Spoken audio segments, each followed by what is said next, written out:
मैं समय हूं और आज महाभारत की अमर कथा सुनाने जा रहा हूं। यह महाभारत केवल भरत वंश की कोई सीधी सादी युद्ध कथा नहीं है। यह कथा है भारतीय संस्कृति के उतार चढ़ाव की। यह कथा है सत्य और असत्य के महायुद्ध की। यह कथा है अंधेरे से जूझने वाले उजाले की। और यह कथा मेरे सिवा कोई दूसरा सुना भी नहीं सकता, क्योंकि मैंने इस कथा को इतिहास की तरह गुजरते देखा है। इसका हर पात्र मेरा देखा हुआ है। इसकी हर घटना मेरे सामने घटी है। ऐसे नहीं कि भैया हमने तो देखो घर बार त्याग दिया। एक त्याग वर्ड आता है, एक बलिदान वर्ड आता है। हमने छोड़ दिया, हम इतनी बड़ी तपस्या कर रहे हैं, हम बहुत बड़े तपस्या। ये घमंड है, अहंकार है। ये योगी पना नहीं है, क्योंकि योगी और ज्ञानी कैसे होते हैं? बालक सो मालिक, बालक, बालक सो मालिक। जी। उन्हें कब मालिकपन होने से अधिकार की अपनी बातें सबके बीच में स्पष्ट करनी होती है, कब बालक बन करके नौछावर हो जाना होता है। उनके अंदर इस तरीके का कोई अपने स्पेशल पार्ट को लेकर के कोई अहंकार नहीं होता। हम तो ऐसे गए, हमने इतनी सेवा करी, हम ये करते आए, हम वो करते आए, हमने कभी भी ऐसा नहीं करा, हम ये नहीं कर रहे। उनको अपने पार्ट को लेकर के कोई अहंकार नहीं होता। ये भी एक अहंकार है कि हमने इतना बड़ा त्याग कर दिया, हम इतने सालों से हमने घर वालों लोग उनको सबको छोड़ दिया, जैसे मुंह भी नहीं देखा, हम इधर बैठे हुए, हमने ये नहीं खाया, हमने वो नहीं खाया, हमने सब छोड़ दिया, इतने सालों से पड़े हुए। ये भी ऐसे ऐसे शब्दों के अहंकार, ऐसी वाचा में, ऐसे उनके कर्मणा में आने के सीन बनते हैं। ये क्या है? सारा अहंकार। ये ज्ञानी तो योगी आत्मा की पहचान नहीं है। जी जी दिलना जी। ज्ञानी तो योगी आत्मा की पहचान क्या है? कि वो सदा सरल, निर्माण, निरंकारी, निराकारी और सम्मान से परे, और शब्द के वाचा का जो उसका जो पार्ट है, लेन देन का, वो यथा संभव चला भी सकता है और वो सुन भी सकता है। और उसके शब्दों में कहीं पे भी कोई अहंकार नहीं होगा। उसके पार्ट में सदा दूसरे के पार्ट को समाने का पार्ट होगा। तुम जो हो, जैसे हो, मेरे हो, क्योंकि तुम अपना एक्यूरेट रोल प्ले कर रहे हो। मैंने भी अपना किया, आपने भी अपना किया। जी जी। सदैव समाना, क्योंकि इस दृष्टिकोण से ही समा सकते हैं।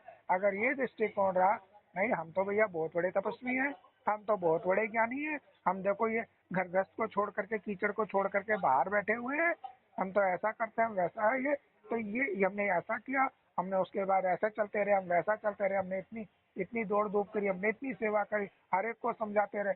तो ये सब शब्दों में आना, एक्शन में होना, ये अहंकार है।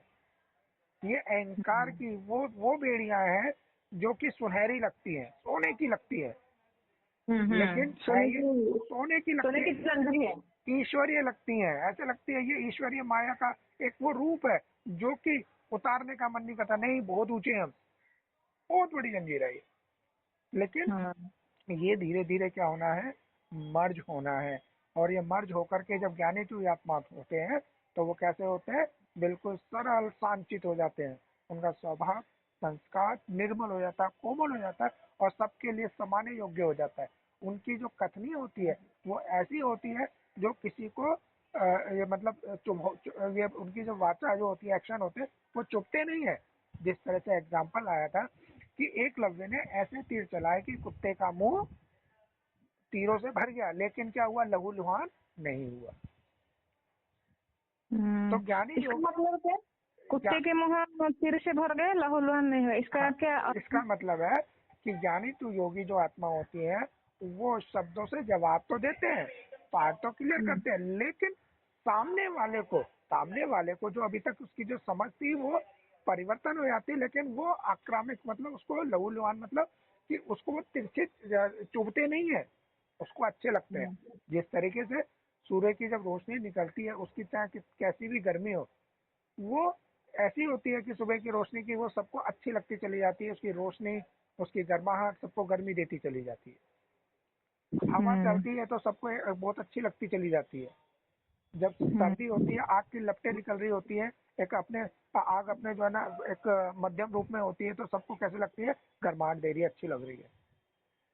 तो ऐसा स्वभाव की जो कि सामने वाला चाहे कुछ भी बोल रहा है, लेकिन उसने जब बोलने का मौका मिले तो हमारी उंगली ऐसे ना उठ रही हो हमारी वाचा से कि उसको जाकर चुभ रही हो, नहीं भाई तुम्हारा पाठ गलत है, तुम तो तपस्वी नहीं हो, तुमने ऐसे तपस्या की है, तुमने वैसे की है, तुम्हें ऐसा करना चाहिए, तुम ये गलत राह पे चल रहे हो, तुम तो गृहस्थी में ही घुसे रहते हो, तो या थोड़ा सा ज्ञान योग तपस्या किया करो, तो थोड़ा सा मुरली सुना करो, थोड़ा पढ़ा करो, ये करा करो। तो ये इस तरह से क्या होता है कि तुम्हारा मार्ग गलत है, उसको पॉइंट आउट किया जाता है।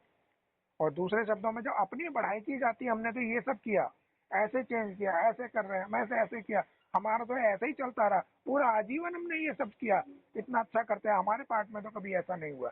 ये अहंकार रहता है। ये क्या है? सोने का शुद्ध अहंकार। इस अहंकार को भी मर्ज। जी।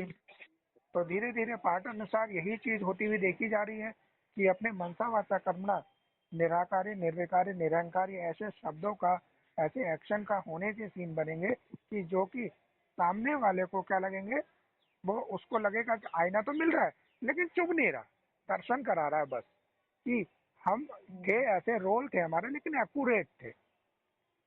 और वो जब एक्यूरेट, उनको ऐसा नहीं डायरेक्टली बोल दिया बेकार नहीं, वो एक्यूरेट थे क्योंकि ड्रामा में ऐसे सीन भी नुदे हुए थे, इसलिए तमो के ऐसे सीन भी होते हुए दिखाई दिए थे। तो वो चुभेंगे भी नहीं, अच्छे भी लगते हैं, और वो धीरे धीरे फिर क्या होता है, सकारात्मक रूप से अपने साथ वो आत्मा मिलती हुई दिखाई देती है। मैं ही दुर्योधन हूं, मैं ही अर्जुन और मैं ही कुरुक्षेत्र। क्योंकि महाभारत बनते बिगड़ते रिश्तों और रिश्तों के आधार और जीवन सागर को मथ कर जीवन के तत्व और सत्य का अमृत काढ़ने की कहानी भी है। और ये लड़ाई हर युग को अपने अपने कुरुक्षेत्र में लड़नी पड़ती है, क्योंकि हर युग के सत्य को वर्तमान असत्य से जूझना पड़ता है। और जब तक मैं हूं, ये महायुद्ध चलता रहेगा और मेरा कोई अंत नहीं, मैं अनंत हूं। इसीलिए यह आवश्यक है कि हर वर्तमान इस कहानी को सुने और गुने, ताकि वो भविष्य के लिए तैयार हो सके।